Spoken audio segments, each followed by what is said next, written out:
Good evening, sir. Good evening. Good evening, sir. Good evening. Sir, Good evening, sir. Right. Good evening, sir. Good evening. sir, in reservation controlled access method, Huh. so there was a reservation frame which is also sent before the data frame Exactly. sent by the stations. Hmm. So, sir, data जो reservation frame है sir वो पहले से भेज दिया जाएगा sir, ये साथ साथ जाएगा सर? एक इंटरवल का डेटा जो होगा, एक इंटरवल का डेटा, इंटरवल होगा ना, जैसे मतलब कि अभी कमिंग इंटरवल शुरू होने वाला है, इस कमिंग इंटरवल में जिसको इसको डेटा भेजना है वो अनाउंस किया, हाँ, वो अनाउंस करेगा कि भाई हमको भेजना है, हमको भेजना है, हमको भेजना है, हमको भेजना है, हमको भेजना है। ऐसा करने से क्या होगा कि वो अपने स्लॉट में बाइनरी 1 रख दिया, मतलब एक तरह से रिजर्व कर दिया, ठीक है। तो अब जो रिजर्व हो गया, अब जब वो पूरा का पूरा जो फ्रेम स्टार्ट चलेगा तो वो हर स्टेशन को पहले वो रिजर्वेशन फ्रेम पता चलता चलेगा कि कौन कौन भेजने वाला है, उसके पीछे पीछे डेटा फ्रेम चलेगा, ठीक है। तो पूरा एक Just like the engine and the bogies which are connected to the engines of train. हाँ, तो प्रोसीड करेगा आगे ताकि सारे स्टेशन को पता चलता चले कि वो कब होगा, और उसके पीछे पीछे ये डेटा पैकेट में जाएगा। Sir, there is also one line there, sir, that the station, no other station is allowed to send in the reserved time slot. What does this mean, sir? Reserve time slot, अगर मान लो कि station 1 हम हैं और station 1 हम reserve अपना कर लिए हैं, ठीक है, तो रिजर्व 1 वाला जो स्लॉट, पहला वाला जो स्लॉट होगा वो 1 वाले का होगा, दूसरा वाला 0 है, तीसरा वाला फिर 1 है, तीसरा वाला 1 है, तो पहला वाला 1 उसके ठीक पीछे पीछे तीसरा वाला 1 आएगा, दूसरा 1 नहीं है उसमें, मतलब वेरिएबल फ्रेम है। पहले जो टाइम डिवीजन वाले में हम लोग जो पढ़ते थे उसमें ये पढ़ते थे कि जिसका टाइम स्लॉट में अगर डेटा नहीं भेजना है उसका टाइम स्लॉट रहेगा, है, उसका टाइम स्लॉट रहेगा क्योंकि Asynchronous, sir. हाँ, अभी हम लोग बात करेंगे, अभी हम लोग देखेंगे उसको। तो यहाँ पे क्या कह रहे हैं कि अगर मान लो 5 स्टेशन है, 5 स्टेशन में 3 स्टेशन अगर रिजर्व किया है तो वही 3 स्टेशन डेटा सेंड करेगा, वहां पे कोई दूसरा स्टेशन नहीं सेंड करेगा। मतलब सर जिसका रिजर्वेशन हो चुका है वही भेजेगा, ये नहीं कि बाद में चेंज करके कोई और भेज दे? नहीं भेजेगा। अब मान लो कि किसी को भेजना था और वो रिजर्व नहीं कर पाया तो अब अगले इंटरवल का वेट करेगा। अगला इंटरवल जैसे ही शुरू होगा सब लोग अपना अपना हाथ खड़ा करेगा, मतलब ब्रॉडकास्ट करेगा 1 कि हमको चाहिए। तो जितना स्टेशन है उतना स्लॉट है ना। अगर मान लो हम स्टेशन नंबर 4 हैं तो हम जब अनाउंस करेंगे तो स्टेशन नंबर 4 भेजना चाहता है, ऐसा कुछ अनाउंसमेंट करेंगे इंटरनली। बिट वाइज कैसे होगा नहीं पता, लेकिन ये तरीका यही है कि स्टेशन 4 तो क्या होगा कि स्टेशन 4 वाले जो रिजर्वेशन फ्रेम है उसमें 1 लिखा जाएगा, ठीक है, और वो सारा का सारा स्टेशन को वो पता चल जाएगा कि भाई स्टेशन 4 ही डेटा भेजने वाला है। तो बस अब मान लो कि हमको डेटा सेंड नहीं करना था या करना था, जो भी हो, हमको सबसे पहले फ्रेम मिलेगा, उस पर देखेंगे 1 1 0 0 0 1, ये 3 है तो हम समझ जाएंगे कि ये 3 डेटा भेजने वाला है, और इसके बाद मेरा इंटरवल 2 शुरू होगा। तो हम अपने आप को रेडी कर लेंगे इंटरवल 2 में अपने को रिजर्वेशन के लिए, ठीक है। सर जो टाइम डिवीजन मल्टीप्लेक्सिंग था सर, तो उसमें सर एक एसिंक्रोनस था और एक सिंक्रोनस था। तो सर एसिंक्रोनस में सर डायनेमिक ना होता सर, डायनेमिक में फ्रेम एलोकेशन। एसिंक्रोनस वाले में क्या आता था कि हमको नोड भी अपना आइडेंटिटी भी हमको रिवील करना पड़ता था। तो सिंक्रोनस वाले में क्या था कि सिंक्रोनाइज रहेगा कि सीधा जितना फ्रेम है सब फ्रेम रहेगा, और उसमें जिसको नहीं भेजना है वो फ्रेम भी रहेगा, भले उसमें 0 रहे, मतलब वो डेटा नहीं भेजना है उसको तो फिर भी रहेगा, एम्प्टी फ्रेम रहेगा, ठीक है। जो तो वो रहेगा, अभी हम लोग उसके बारे में डिटेल बात करेंगे। Okay sir. एसिंक्रोनस वाले में क्या था कि अब मान लो कि पूरा 10 स्टेशन है, उसमें 2 ही स्टेशन भेजना है, तो बाकी 8 स्टेशन का जो टाइम स्लॉट है वो तो एम्प्टी जाएगा, तो इसलिए वेटिंग बढ़ेगा।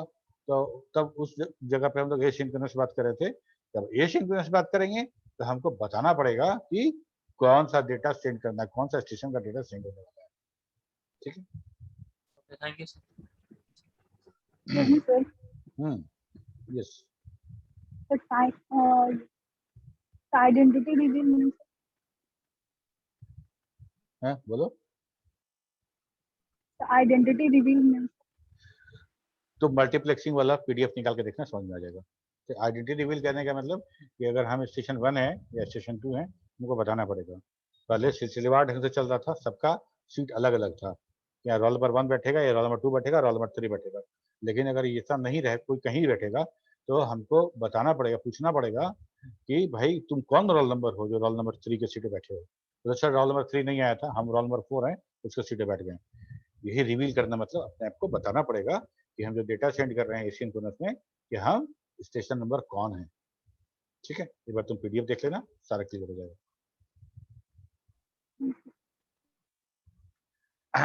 तो हम लोग बात कर रहे थे मल्टीपल एक्सेस कंट्रोल का। मल्टीपल एक्सेस में हम लोग 2 देख चुके हैं, है ना। कौन कौन सा? रैंडम वाला, और रैंडम देखे हैं, और कंट्रोल वाला देख लिए हैं, और तीसरा चैनलाइजेशन। चैनलाइजेशन एकदम आसान है। याद करो कि हम लोग मल्टीप्लेक्सिंग जो पढ़े थे, हम लोग ये पढ़े थे कि सारा स्टेशन अपने अपने फ्रीक्वेंसी रेंज पे डेटा सेंड करेगा, और हम सबको एक बार कंबाइन कर देंगे, मल्टीप्लेक्स कर देंगे, और एक डेटा हम भेज देंगे, मतलब एक कंप्लीट हम डेटा एक साथ भेजेंगे, और रिसीविंग एंड पे उसको डीमल्टीप्लेक्स करेंगे, और फ्रीक्वेंसी वाइज उसको फिल्टर करके वो हम सबको दे देंगे। ठीक है, एग्जैक्टली हम वही चीज यूज करने वाले हैं, वही चीज करने वाले हैं। लेकिन वहां पे हम लोग फ्रीक्वेंसी डिवीजन मल्टीप्लेक्सिंग करते थे, यहाँ पे हम लोग बात करेंगे फ्रीक्वेंसी डिवीजन मल्टीप्लेक्सिंग एक्सेस, क्योंकि हम लोग एक्सेस करने वाले हैं उस तरीके से। ठीक है, वो हमारा मल्टीप्लेक्सिंग था फिजिकल लेयर का, और यहाँ पे ये एक्सेस मेथड है। कंफ्यूज मत होना, दोनों एक नहीं है, दोनों एक नहीं है। ठीक है, okay, channelization is a multi-access method in which the available bandwidth of the channel is shared in the time or frequency or through code between the different stations. ठीक है, तो 3 यहाँ पे चैनलाइजेशन प्रोटोकॉल है, FDMA, TDMA and CDMA. Frequency division multiple access, time division multiple access, and code division multiple access. Frequency division multiple access क्या है? In the frequency division multiple access, the available bandwidth is divided into the frequency band or the channel. हम अगर हर छोटा छोटा frequency band में अगर हम बांट दें, तो हम ये कहेंगे कि 10 स्टेशन है, 10 को 10 तरह का फ्रीक्वेंसी हम दे देते हैं। 10 को 10 फ्रीक्वेंसी दे दिए, आप लोग अपने अपने फ्रीक्वेंसी पे डेटा सेंड कर सकते हैं, नो इश्यू। ठीक है, अब क्या होगा कि जो फ्रीक्वेंसी बैंडविड्थ था मेरे पास, मान लो 800 से 900, एक हमको मिला हुआ था कि 800 मेगाहर्ट्ज से 900 मेगाहर्ट्ज तक आप यूज कर सकते हैं। तो 800 से 900 मेगाहर्ट्ज के बीच का हम कुछ फ्रीक्वेंसी हम बांट दिए 10 स्टेशन को, वो तो आराम से एक साथ सेम चैनल पे कर रहा है, कोई बात नहीं। ठीक है, यहां तक तो बात समझ में आता है। दूसरी बात कि अगर मान लो हम किसी को 800 मेगाहर्ट्ज दिए और किसी को 801 मेगाहर्ट्ज दे दिए, ठीक है, तुम 800 पे बोलो, तुम 801 मेगाहर्ट्ज पे, 802 मेगाहर्ट्ज पे बात करो, या बिल्कुल करीब करीब दे दिए, तब उसमें क्या हो रहा था? उसमें ये हो रहा था कि इंटरफेरेंस हो रहा था। जो हम मान लो कि हम रेसिपिएंट हैं, हम रिसीवर हैं, और हम अपने आप को ट्यून करते हैं 800 मेगाहर्ट्ज पे डेटा रिसीव करने के लिए। ठीक है, अपने को ट्यून करते हैं 800 मेगाहर्ट्ज पे जो डेटा आ रहा है वो रिसीव करने के लिए। तो होगा क्या कि हम थोड़ा सा आगे पीछे फ्रीक्वेंसी वाला डेटा भी रिसीव कर देंगे, या हमको, या दूसरे शब्दों में ऐसे कहें कि थोड़ा आगे पीछे फ्रीक्वेंसी वाला डेटा भी हमको मेरे डेटा में इंटरफेयर करेगा। तो हमको क्या करना पड़ेगा? हमको थोड़ा सा एक गार्ड बैंड भी रखना पड़ेगा। हम 2 लोग को जो फ्रीक्वेंसी देंगे उसके बीच में थोड़ा सा गार्ड बैंड रखना पड़ेगा, ताकि दोनों के बीच में इतना डिफरेंस हो कि इंटरफेरेंस ना हो एक दूसरे के बीच का। पहला बात। दूसरा बात कि हर सेंडर को इंश्योर करना पड़ेगा कि हमको जो फ्रीक्वेंसी दिया गया है उसी फ्रीक्वेंसी पे हम डेटा सेंड करें, कोई और फ्रीक्वेंसी पे डेटा सेंड ना करें। ठीक है, अब जो फ्रीक्वेंसी क्रिएशन वाला जो बात है, वो तो किसी न किसी हार्डवेयर सर्किट से अचीव करेंगे हम लोग, वो किसी न किसी हार्डवेयर सर्किट से अचीव करेंगे। तो हो सकता है कि हमको मिला हो 800 मेगाहर्ट्ज भेजने के लिए और थोड़ा सा कम या थोड़ा सा ज़्यादा फ्रीक्वेंसी हम जनरेट कर पा रहे हों, इसीलिए बैंड पास फिल्टर यूज़ करेंगे। बैंड पास फिल्टर वो क्यों यूज़ करेंगे? वो यूज़ करेंगे इंश्योर करने के लिए, एकदम स्ट्रिक्टली हमको जो फ्रीक्वेंसी दिया है उस पर स्टिक रहने के लिए, ठीक है। तो band pass filter use by the all station to be sure for the transmitter frequencies. हमको 800 दिया गया है, तो हम जो फ्रीक्वेंसी, मेरा जो फ्रीक्वेंसी जनरेटर सर्किट है वो फ्रीक्वेंसी जनरेट करेगा और हम बैंड पास को 800 पे सेट करेंगे और जितना फ्रीक्वेंसी होगा 800 की इधर उधर वाला सबको वो फिल्टर कर देगा और हमको 8, मेरा जो कैरियर है, कैरियर सिग्नल जो है वो 800 मेगाहर्ट्ज का होगा, ठीक है। और उस 800 मेगाहर्ट्ज पे हम अपना एनालॉग सिग्नल कैसे फ्यूज करते हैं, कैसे मिक्स करते हैं, वो हम लोग जानते हैं, ठीक है। ओके, तो यहाँ तक तो बात हो गया कि to interfere, to prevent interference, the allocated bands are separated from one another by the small guard band, ठीक। ये हमारा अलग अलग चैनल है, ये एक भेज रहे हैं हम लोग, ठीक है, यूजर बैंड, बीच में थोड़ा सा गैप कर दिए, फिर दूसरा भेज रहे हैं, फिर गैप कर दिए, फिर तीसरा भेज रहे हैं, और ये हमारा पूरा का पूरा प्रभात, अच्छा, ये पूरा का पूरा हमारा फ्रीक्वेंसी रेंज था, थोड़ा थोड़ा थोड़ा थोड़ा करके हम लोग बांट दिए, ठीक है। सर उसके यस, दो दो के बीच में सर जो गैप है वही गार्ड बैंड है सर, वही गार्ड प्रीवियस बैंड वाले है, स्लाइड एग्जैक्टली, हाँ, वही गार्ड बैंड हम कहे हैं। जैसे मान लो कि सपोज करो ये यहाँ पे गार्ड नहीं होता, तो इसको हम अगर इसको सटा देते तो ये वाला जो है और ये वाला जो दोनों बहुत करीब करीब का मैटर होता, तो बहुत करीब करीब का मैटर होगा तो इंटरफेरेंस का क्रॉस चांसेस टॉक। बहुत होता है, ठीक है। अब रहा time division, time division multiplexing. Time division multiplexing कैसे काम करता था, जैसे हम लोग मल्टीप्लेक्सिंग में करते थे, एकदम वही चीज यहाँ पे भी हो रहा है, ठीक।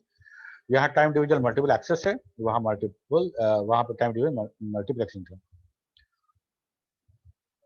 यहाँ पे TDM is a channelization protocol in which the bandwidth of the channel is divided into various stations on the basis of time. There is a time slot given to each station. The station can transmit data during the time slot.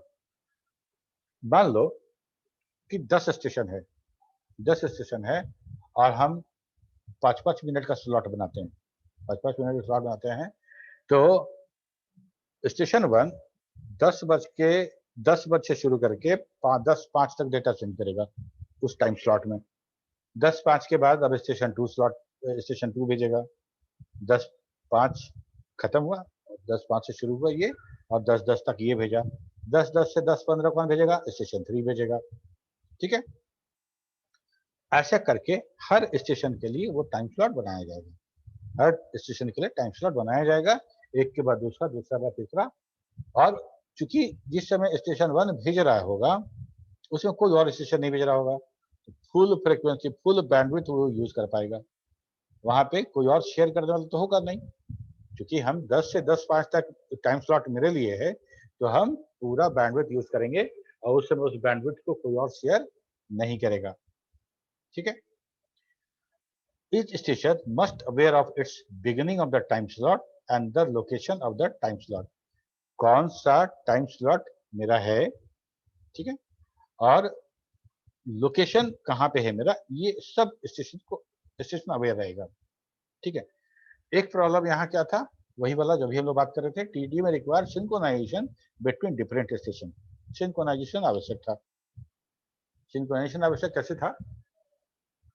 Station 1 भेजा, station 2 भेजा अपने time में, station 3 के पास data नहीं था, नहीं भेजना था उसको, ठीक है। और हम कहीं दूर वाले स्टेशन थे और हमको स्टेशन 5 से डेटा चाहिए था।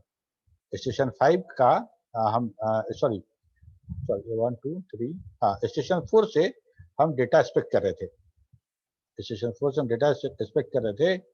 और 1 मिनट रुक जाओ, हाँ ठीक है,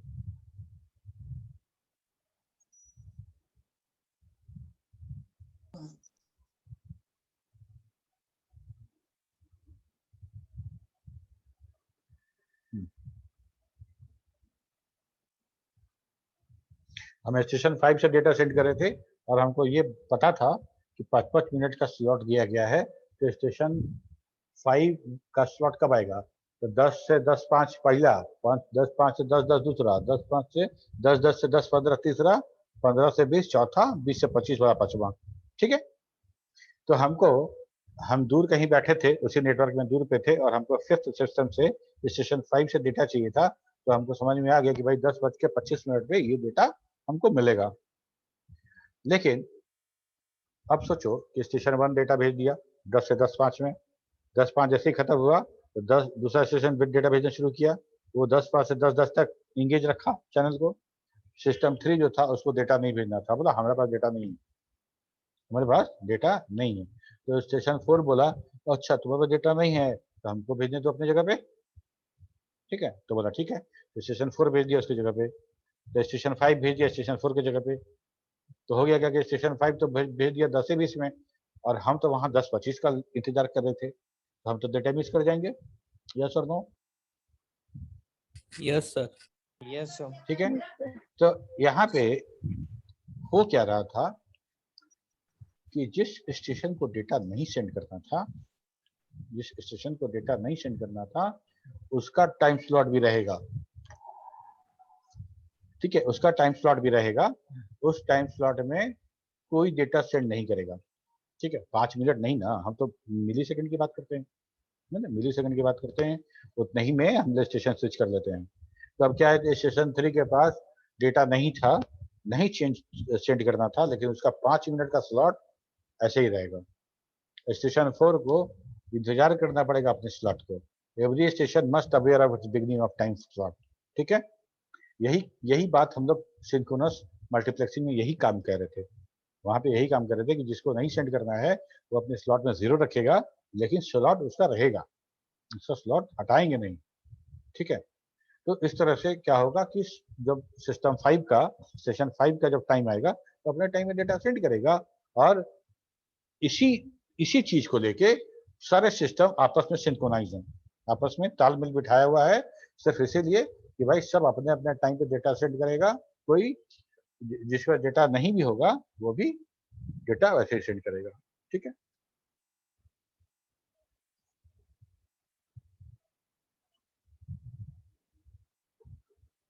ये देखो 4 स्टेशन है, चारों के पास डेटा है। ठीक है, चारों अपने अपने टाइम पे डेटा लोड कर दिया और डेटा चला जा रहा है, इस तरह से डेटा मेरा सेंड होगा।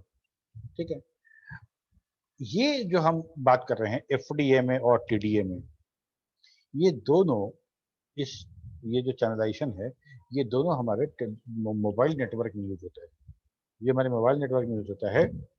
समझो कैसे, अगर हम एफडीएमए की बात करें, हम एफडीएमए की बात करें तो अक्सर हम लोग सुनने में आता था कि स्पेक्ट्रम जो 2G स्पेक्ट्रम है, 3G स्पेक्ट्रम है, उसको लेके कोर्ट मुकदमा चल रहा है, उसके लिए फलाना फलाना कंपनी जो है वो उसके लिए बोली लगा रहा है और किसको मिल रहा है किसको नहीं मिल रहा है, एक्सेट्रा एक्सेट्रा।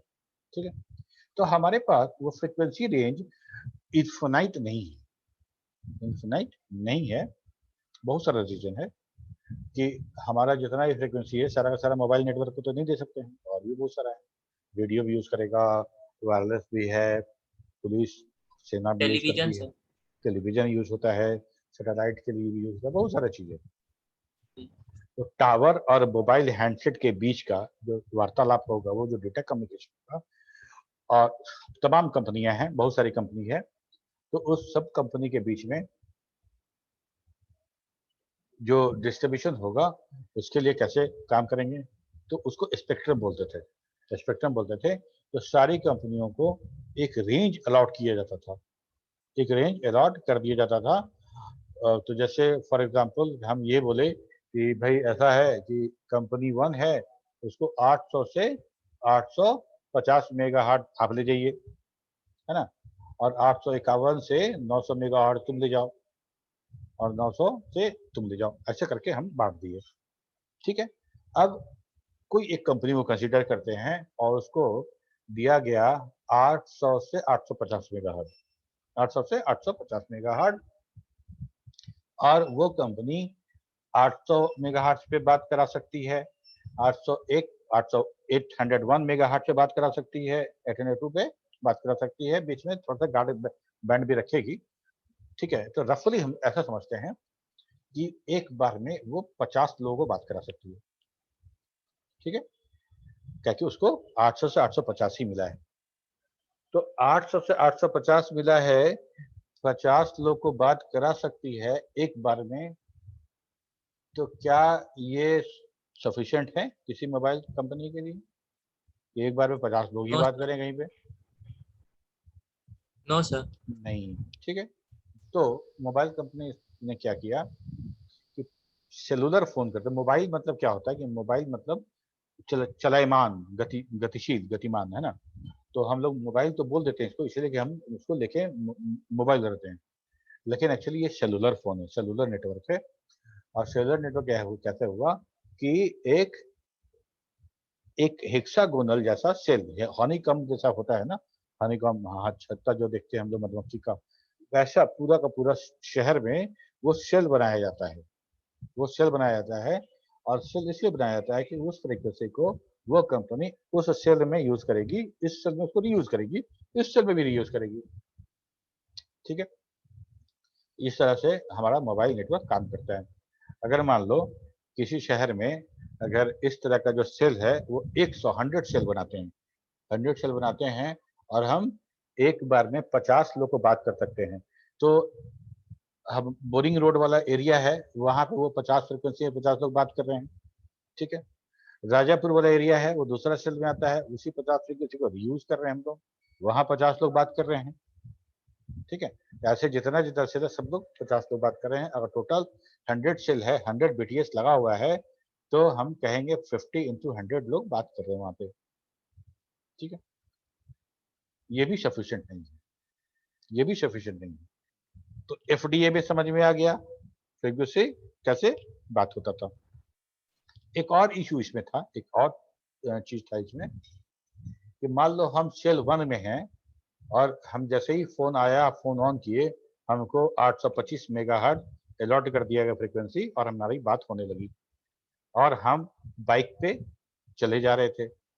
ठीक है, हम बाइक पे चले जा रहे थे, 825 मेगाहर्ट्ज हमको अलॉट था, उस पर बात हो रहा था मेरा, और हम सेल 1 से ट्रैवल करके सेल 2 में जा रहे हैं, और सेल 2 में 825 मेगाहर्ट्ज किसी और को दिया गया है, वो यूज कर रहा है, वो यूज कर रहा है। ठीक है, तो हमको, हमारा कैसे बात होगा भाई? 825 मेगाहर्ट्ज अगर हम इंटर कर जाएंगे सेल 2 में, और वहाँ 825 मेगाहर्ट्ज पे कोई और बात कर रहा था, और मेरा फोन भी 825 मेगाहर्ट्ज पे ट्यून है, बिल्कुल रेडियो की तरह, वो भी उसी स्टेशन को पकड़ने लगेगा और सेम बात होने लगेगा। तो पहले 2 लोग बात कर रहे थे, पता चला 4 लोग बात कर रहे हैं एक साथ। ठीक है, तो ये, इसके लिए मोबाइल नेटवर्क जो है वो हैंड शेकिंग करता था, या बोलो कि ये स्विच कर देता था। जैसे ही हम सेल 2 में जाएंगे, और वहां पे 825 मेगाहर्ट्ज हमारा फ्री नहीं है, किसी और को दिया हुआ है, तो वहां पे जो फ्रीक्वेंसी बैंड फ्री होगा, सपोज करो वहां पे 835 मेगाहर्ट्ज फ्री था, तो हमको पता भी नहीं चलेगा, और हमारा फ्रीक्वेंसी 835 पे स्विच हो जाएगा, 835 पे स्विच हो जाएगा, और हमारा बातचीत वैसे ही चलता रहेगा। ठीक, अगर ये स्विचिंग सही तरीके से नहीं हो, तो हमारा कॉल ड्रॉप हो सकता है, या वो इंटरकनेक्शन, वो जो कनेक्शन होता है, क्रॉस कनेक्शन हो सकता है। ठीक है, तो यहाँ तक तो बात समझ में आ गया, ये काम हम कर दिए। लेकिन फ्रीक्वेंसी बैंड, चूंकि इतनी कंपनियां हैं, और हमारे पास मोबाइल के लिए बहुत लिमिटेड फ्रीक्वेंसी बैंड है, ठीक है, तो हम बहुत कम कम फ्रीक्वेंसी सबको दे पाते हैं, बहुत कम कम फ्रीक्वेंसी सबको दे पाते हैं, हर मोबाइल नेटवर्क को। तो फ्रीक्वेंसी डिवीजन से तो इतना बात करा लिए आप, लेकिन ये सफिशिएंट नहीं था। तब कंपनी ने क्या किया कि उन्होंने एफडीएमए के साथ साथ टीडीए में भी यूज करना शुरू किया, टीडीए में भी यूज करना शुरू किया। अब टीडीए में कैसे होगा? किसी एक सेल को कंसीडर करते हैं, वहां पे हमको 825 मेगाहर्ट्ज पे मेरा बात हो रहा है। ठीक है, तो मेरे जैसे जैसे 50 लोग या 100 लोग, या ये कुछ लोग मतलब नंबर मोर देन वन लोग उसी फ्रीक्वेंसी बात कर रहे हैं अपने अपने टाइम स्लॉट में, ठीक है, अपने अपने टाइम स्लॉट में बात कर रहे हैं। तो क्या हो रहा है कि मान लो सपोज करो 10 लोग बात कर रहे हैं 825 मेगाहर्ट्ज पे, 800 बिल्कुल ऐसा ही, ये अभी जो फिगर दिख रहा है वैसे ही 825 मेगाहर्ट्ज पे 10 लोग बात कर रहे हैं और सब लोग अपने अपने टाइम में बात कर रहे हैं। तो हम बात कर रहे हैं और मेरे अलावा 9 लोग और हैं, हाँ, और 1 मिली सेकेंड का टाइम स्लॉट है। तो हम बोले हम मेरा जो बात किया मेरा डेटा चला गया, उसके बाद तुम्हारा डेटा चला गया, तीसरा का, चौथा का, पांचवा का, 10वां का चला गया, उसके बाद 10वां के बाद फिर मेरा टाइम स्लॉट आएगा, ठीक है। इस तरह से क्या हुआ कि टोटल 800 से 850 तक 50 लोग थे और हर फ्रीक्वेंसी पे अगर 10 लोग बात कर रहे हैं तो 500 लोग वहां बात कर रहे हैं, 500 लोग वहां बात कर रहे हैं। तो इसीलिए हम बोलते हैं क्या कि हम मोबाइल नेटवर्क में जो जीएसएम टेक्निक था, जीएसएम जो टेक्नोलॉजी था, उसमें हम लोग एफडीए में और टीडीए में यूज करते थे, ठीक है।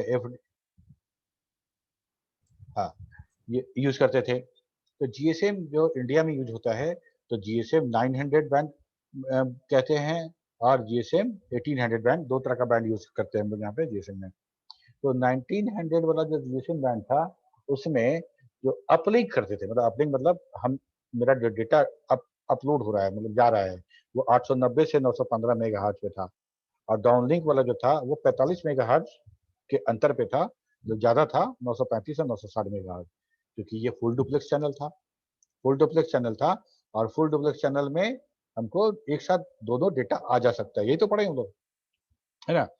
अगर हाफ डुप्लेक्स होता तो एक ही फ्रीक्वेंसी होता, उसी पे हम भी बोलते उसी तुम भी बोलते, तो दोनों एक साथ नहीं बोल पा रहे थे, ठीक है। फुल डुप्लेक्स में दोनों रहेगा, अपलिंक के लिए 890 से 915 और डाउनलिंक के लिए 935 से 960 मेगाहर्ट्ज, और जो गार्ड बैंड यूज होता था वो 230 या 200 किलो हर्ट्ज का गार्ड बैंड था, ठीक है। और ये जो फ्रीक्वेंसी बैंड हम बता रहे हैं इस फ्रीक्वेंसी बैंड पे टोटल 124 चैनल बनता था, टोटल चैनल जो क्रिएट होता था 124 चैनल, ठीक है, उसी में उसको यूज करना पड़ता था। ये हो गया। दूसरा था हम लोग का जीएसएम 1800। अगर तुम कोई जीएसएम हैंडसेट खरीदोगे तो जीएसएम हैंडसेट खरीदोगे तो उसके साथ जो मैनुअल होगा वो मैनुअल में लिखा हुआ मिलेगा तुमको कि तुम्हारा हैंडसेट जीएसएम किस किस चैनल पे काम करने वाला, कौन कौन सा जीएसएम पे काम करेगा, ठीक है। तो जीएसएम 1800 भी एक इंडिया में यूज होता है, जिसका अपलिंक होता है 170 से 1710 मेगाहर्ट्ज से लेकर 1785 मेगाहर्ट्ज, ठीक है। और डाउनलिंक होता था 1805 से 1880 मेगाहर्ट्ज, ठीक। और इसमें जो गार्ड बैंड होता था वो 95 मेगाहर्ट्ज का गार्ड बैंड होता था और ये सब मिला के टोटल 374 चैनल बनाता था, ठीक है। ये वाला 1800 वाला जो था वो 374 चैनल बना रहा था, चैनल नंबर 512 से लेके 885 ये चैनल था हमारा जीएसएम 1800 का, ठीक है। अब अच्छा ये बताओ जीएसएम 900 में 124 चैनल और 1800 में तुम्हारा चैनल है 374 और 375, शायद 374 ही था, ठीक है। तो चैनल ज्यादा था 1800 में, तो कहाँ किस किस बैंड पे हम ज्यादा बात करा पाएंगे, 900 पे या 1800 पे? 1800 पे सर। 1800 पे ज्यादा बात करा पाएंगे, ठीक है। तो होता क्या था, क्योंकि 1800 पे फ्रीक्वेंसी ज्यादा है, ज्यादा फ्रीक्वेंसी मतलब ज्यादा एनर्जी, तो कंपनी क्या करती थी कि वैसे जगह जहाँ पे क्राउड कम है, सब्सक्राइबर कम है, वहाँ पे 900 ब्रांड लगा दो और जहाँ पे सब्सक्राइबर ज्यादा है वहाँ पे 1900 ब्रांड लगा दो, ठीक है। इन जनरल प्रैक्टिस में देखा गया था कि बहुत सारी कंपनियां रूरल एरिया में वो जीएसएम 900 पे काम कर रही थी और अर्बन एरिया में जहाँ पे सब्सक्राइबर ज्यादा है वहाँ पे 1800, ठीक है। एक 850 बैंड भी है इसका, जीएसएम 850 है, वो इंडिया में यूज नहीं होता है, वो हमारा यूएसए कनाडा वगैरह यूज होता है वहाँ, ठीक है। जीएसएम 900 और 1800 ये बेसिकली इंडिया में यूज हो रहा है। अब एक बड़ा सवाल जो हमसे कोई पूछा था, पता नहीं कहाँ पूछा गया था, जैसे किसी जगह पे किसी एक सेल में किसी कंपनी का मैक्सिमम लिमिट है टीडीए में और एफडी में यूज करके कि 1000 लोग को बात करा सकता है पर कंपनी, है ना। 1000 लोगों को बात करा सकता है। तो मान लो कि अगर वहां पे 1000 लोग बात कर रहे हो तो 1001वां आदमी जो होगा वो अगर फोन उठा के अगर बात करना चाहेगा तो क्या होगा? नहीं लगेगा सर, इंगेज बताएगा। उसको उसको रूट बिजी बताएगा, उसको इंतजार करना पड़ेगा कोई एक या तो टाइम स्लॉट खाली हो जाए किसी फ्रीक्वेंसी का, मतलब एक फ्रीक्वेंसी पे 10 लोग को बात करा सकते हैं, एक बंद कर दिया, एक बंद कर दिया तो एक स्लॉट तो खाली हो गया, तो हम वो फ्रीक्वेंसी उसको दे सकते हैं कि भाई आप लोग बात कर लो तुम, ठीक है। यही कारण है कि बिजी वाले एरिया में जहाँ पे बहुत क्राउड है, जहाँ पे बहुत क्राउड है वहां पे हमारा फोन कभी कभी नहीं लगता है।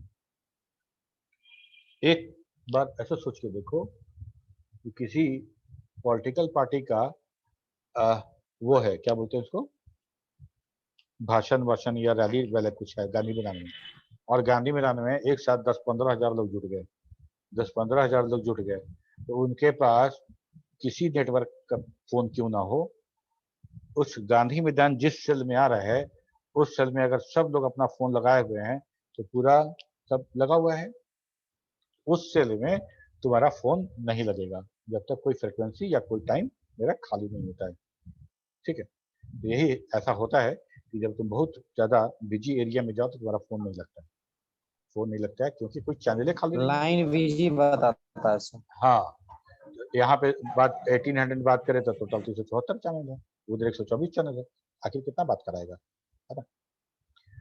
यहाँ तक तो बात हो गया। सर तीसरा, हाँ सर एक सेल का जो भी फ्रीक्वेंसी है सर, जो भी वो मैक्सिमम फ्रीक्वेंसी मतलब एलोकेट करा सकता है सर। जैसे सब्सक्राइबर आप बोले सर कि मान के चल रहे 1000 सब्सक्राइबर को वो एलोकेट करा पा रहा है, तो सर 1000 जो सब्सक्राइबर होंगे सर, वो हो सकता है ना सर कि डिफरेंट टेलीकम्युनिकेशन ऑपरेटर के हो कोई नहीं, तो हम लोग डिफरेंट की बात नहीं ना कर रहे हैं, हम लोग किसी एक के बारे में समझेंगे कि मान लो कि हमको इतना बैंडविड्थ दिया गया, मतलब ये स्पेक्ट्रम दिया गया कि भाई इतना से इतना आपका यहाँ के बाद वाला दूसरी कंपनी का, तो हम इसमें कंसीडर करके बात करें कि हम लोग कितना बात करा पाएंगे। तो सर एक ही सेल में सर डिफरेंट फ्रीक्वेंसी हो सकता है सर कि इतना से इतना एक इसके लिए, इतना से इतना इसके लिए, ऐसा करके। क्यों नहीं हो सकता है? हाँ बिल्कुल होगा। मतलब मान लो कि हम एयरटेल है, ठीक है, हम एयरटेल है और हमको 800 से 850 मिला, ठीक है, 800 से 850 मिला, और तुम वोडाफोन हो, तुमको 850 से 900 मिला, 851 से 900 मिला, ठीक है। तो मेरा टावर यहाँ लगा हुआ है, तुम्हारा टावर बगल के बिल्डिंग में लगा हुआ है, तुम जो अपना कम्युनिकेशन जो है वो जो ट्रांसमिट कर रहे हो वो 851 मेगाहर्ट्ज पे कर रहे हो, ठीक है, ऐसा कर रहे हो, कोई दिक्कत नहीं, वो तो होगा ही। लेकिन मेन है क्या कि उस फ्रीक्वेंसी को दूसरे सेल में रीयूज भी करना है।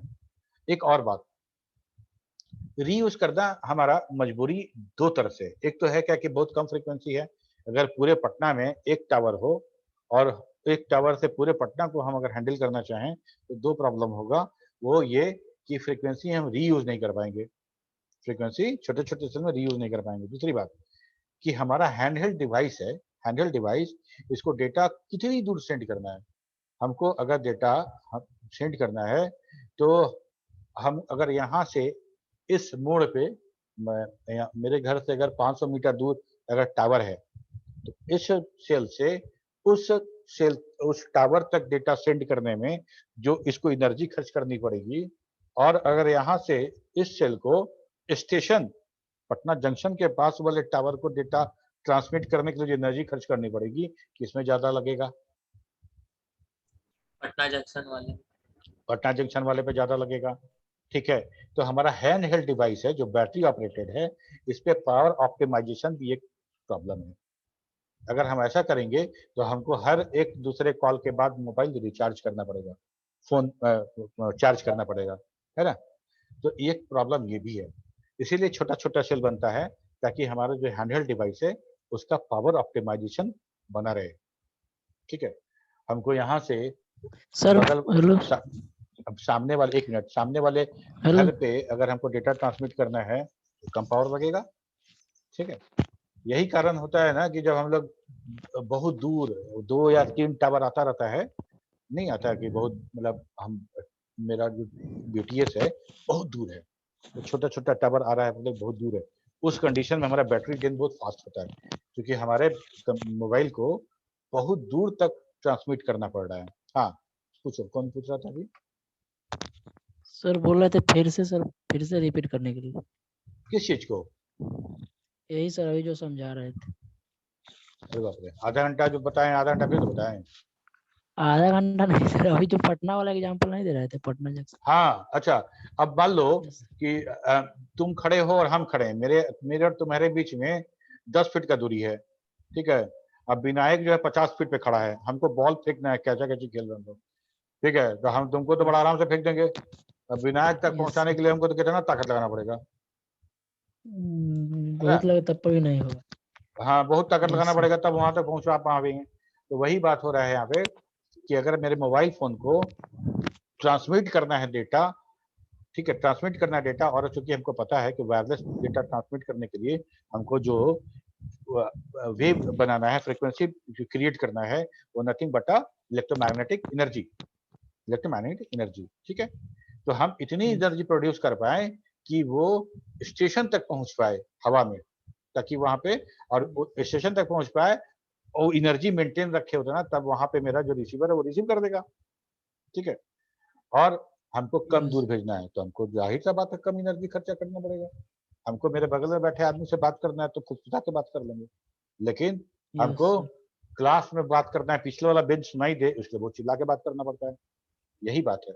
तो छोटा छोटा सेल Yes. होने से एक हमारा बैटरी ऑप्टिमाइजेशन भी होता है, बैटरी ऑप्टिमाइजेशन भी होता है, ताकि, और ये हैंडहेल्ड डिवाइस के लिए ये बहुत इंपॉर्टेंट मुद्दा है, ठीक है। मोबाइल फोन को सर हैंडहेल्ड डिवाइसेस कहा गया है।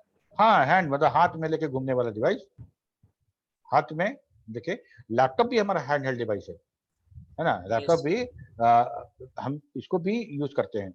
तो इसमें ये भी मोबाइल है, मतलब मोबाइल नेटवर्क अलग है, जिसमें वैसा कोई भी नेटवर्क जिसमें जो हमारा स्टेशन है वो चलायमान है।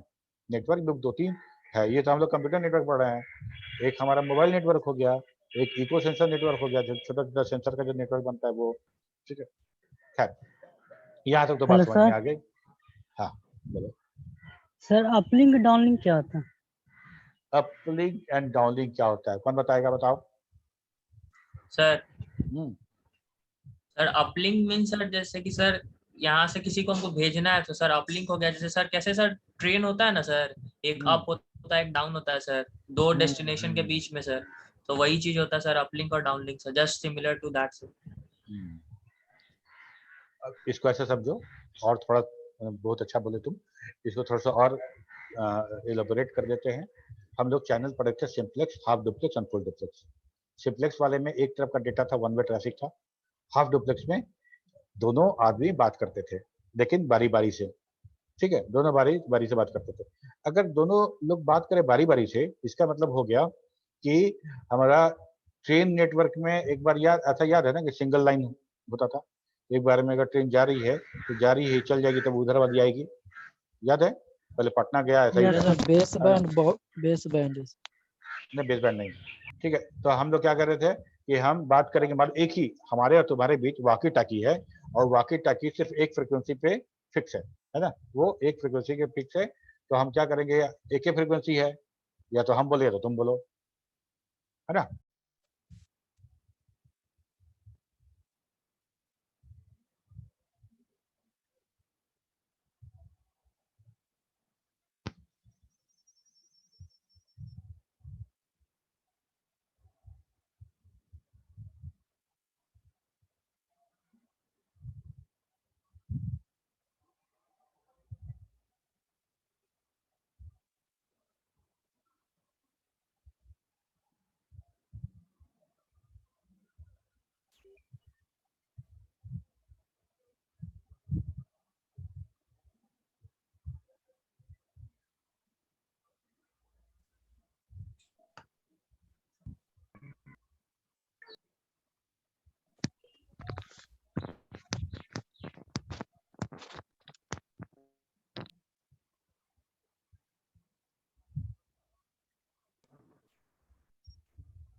कह रहे तो अगर मान लो एक ही फ्रीक्वेंसी है तो उसमें तो वही यूज करेगा, दोनों वॉकी टॉकी को बताया हुआ है, उसके अंदर स्क्रू से टाइट करके वो कुछ फ्रीक्वेंसी सेट कर दिया गया, और वो फ्रीक्वेंसी मान लो कोई फ्रीक्वेंसी है, फ्रीक्वेंसी एक्स, तो दोनों जो है वही एक से फ्रीक्वेंसी यूज करेगा, उसी बात पे डेटा ट्रांसमिट करेगा या रिसीव करेगा।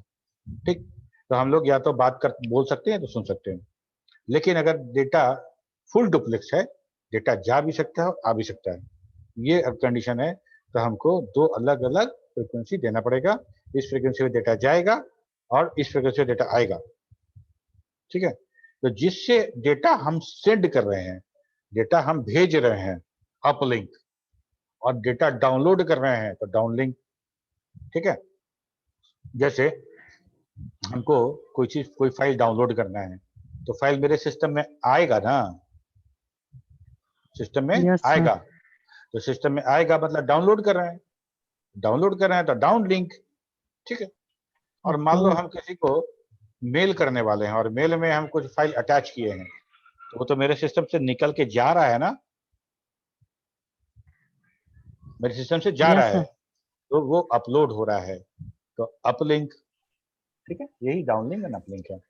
ठीक है, इंटरनेट जब हमको मिलता है, जब हम इंटरनेट लेते हैं इंटरनेट सर्विस प्रोवाइडर से, तो हम पूछते हैं उससे कि भाई आप जो हमको बैंडविड्थ दे रहे हैं, आप 100 मेगा एमबीपीएस और समथिंग, तो उसमें कितना डाउनलोड के लिए और कितना अपलोड के लिए दे रहे हैं आप।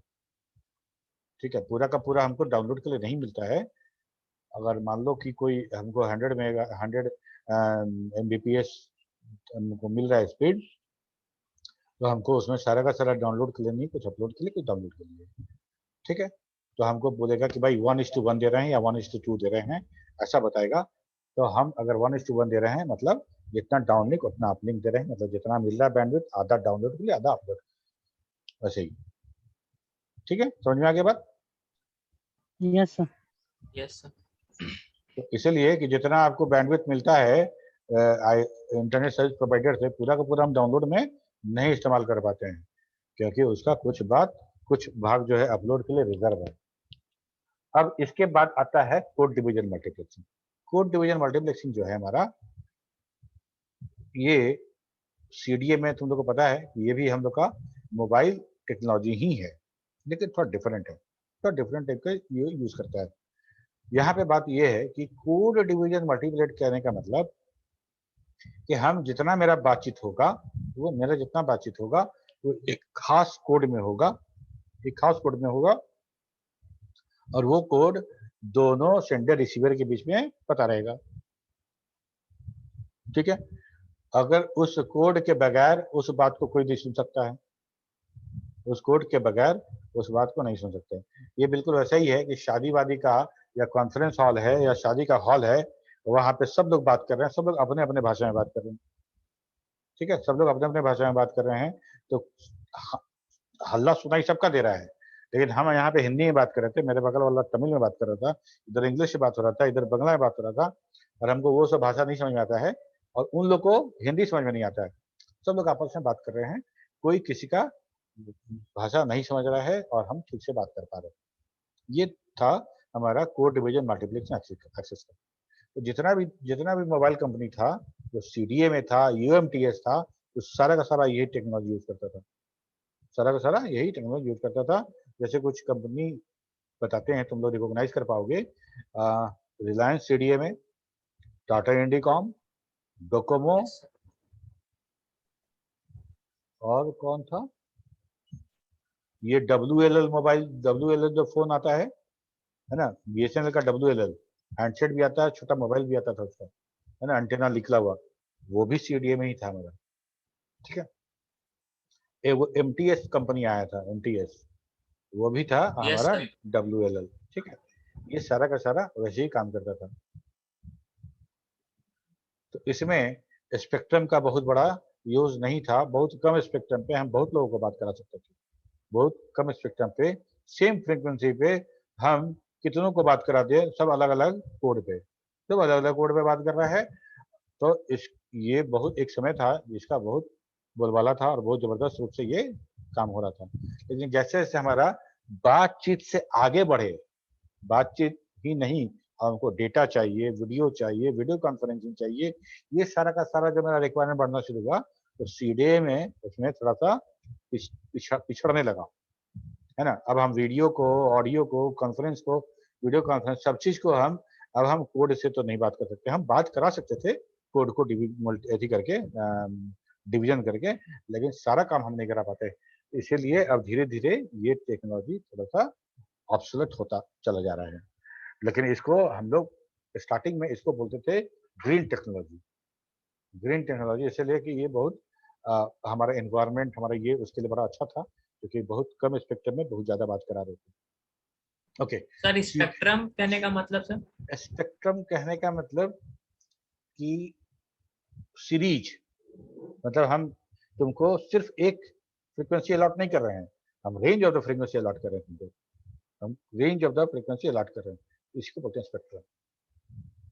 ठीक है। CDMA is a channel access method used by the several radio communication technology. It is a digital cellular technology, an example of multiple access. It is generally used for mobile communication. In this system, different CDMA codes are assigned to different users, and the users can access whole bandwidth for the entire duration. It optimizes the use of available bandwidth as it transmits over the entire frequency range and does not limit the user frequency range. हमको पूरा का पूरा frequency हम use करेंगे और हमको उसके लिए कुछ नहीं करना, लेकिन सेम फ्रीक्वेंसी पे हम भी कर रहे हैं, तुम भी कर रहे हो, और सब लोग कर रहे हैं अलग अलग कोड से यूज करके। ठीक है। Thus, CDMA allows several users to share a band of the frequency without interference between the user. Same frequency पे सब बात करेगा, है ना, सेम फ्रीक्वेंसी पे सब लोग बात करेंगे, और बगैर टाइम डिवीजन के भी कोई इंटरफेरेंस नहीं होगा। क्यों? क्योंकि सब जितने लोग हैं, जितने लोग बात कर रहे हैं, वो सारे लोग अलग अलग कोड पे बात कर रहे हैं, अलग-अलग कोड पे बात कर रहे हैं। ठीक है। It is used as a access method in many mobile phone standard. ठीक, यही था। तो दो तरह का मोबाइल नेटवर्क है, एक जीएसएम है और एक हमारा सीडीएमए या यूएमटीएस है, जो सीडीएमए टेक्नोलॉजी यूज करती है, और जीएसएम है जो एफडीएमए और टीडीएमए यूज करता है। ठीक, यही था हमारा। हम लोग यहाँ पे हम लोग का डेटा लिंक लेयर का जितना था प्रोटोकॉल वो खत्म हो गया, और हम लोग अगले क्लास में ईथरनेट के बारे में थोड़ा देखेंगे। ईथरनेट चूंकि हमारा लेयर 1 लेयर 2 दोनों का पे काम होता है, तो लेयर 2 पे ईथरनेट को देखेंगे। ईथरनेट हम लोग थोड़ा सा इंट्रो देखे हुए हैं, हम लोग जब टोपोलॉजीज पढ़ रहे थे तब, उसके बाद थोड़ा सा और देखेंगे ईथरनेट के बारे में।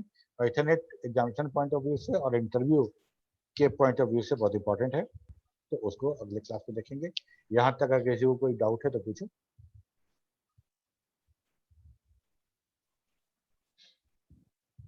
यूएमटीएस का full form sir? UMTS mobile technique है सर, एक तरह का। दोनों सीडीएमए और जीएसएम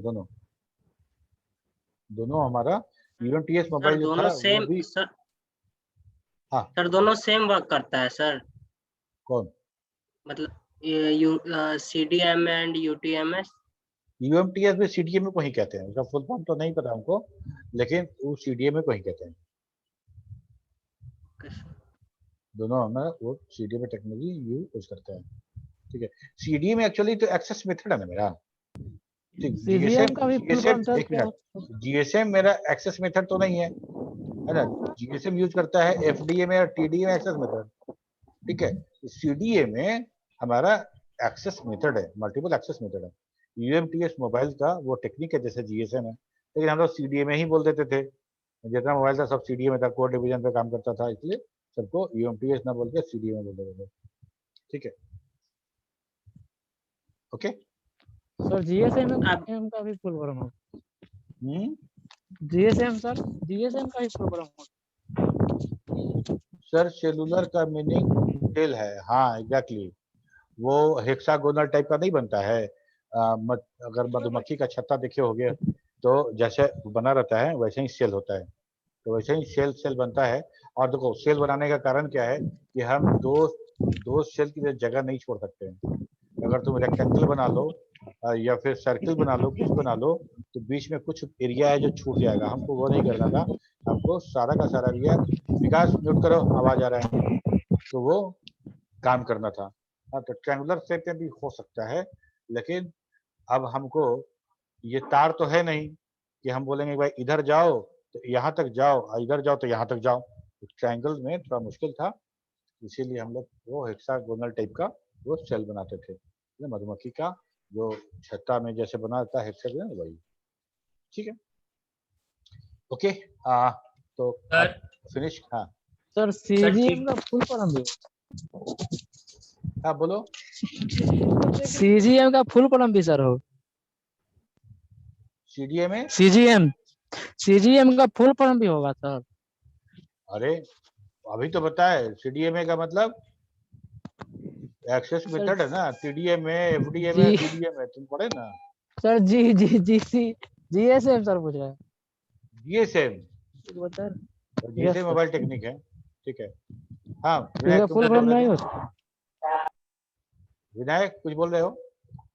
यस सर। हाँ सर हाँ जो बोल। टीडीएम में हमारा मेथड है सर, उसमें सारे सेशंस को टाइम स्लॉट दिया जाता है ना सर, कि इस टाइम स्लॉट के लिए ये भेजेगा। तो सर जैसे ही डेटा फ्रेम वो लोड करता है सर उस टाइम स्लॉट के लिए, तो वो at the same time transmit हो जाता है सर, कि एक जगह आकर के कहीं पे जैसे सर हम लोग मल्टीप्लेक्सिंग के कॉन्सेप्ट में देखे थे कि एक जगह पहले आता है फिर वो ट्रांसमिशन मीडियम पे लोड होता है। तो यहाँ पे सर जैसे जैसे वो लोड होता चला जाएगा चैनल पे स्टेशन के द्वारा, वैसे ही ट्रांसमिशन होता चला जाएगा सर।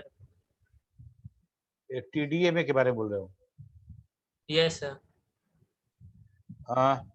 देखो, हम बोल रहे थे टाइम को हम लोगों ने इंटरवल के रूप में बांट दिया, इंटरवल बांट दिया। हर इंटरवल जो डेटा पैकेट मूव करेगा, उस डेटा पैकेट मूव करने के बाद, जब डेटा पैकेट हम मूव कराएंगे, उसके पहले जो जो रिजर्व किया है उसको हमको फॉरकास्ट करना पड़ेगा, उसको हमको ब्रॉडकास्ट करना पड़ेगा, सबको बताना पड़ेगा।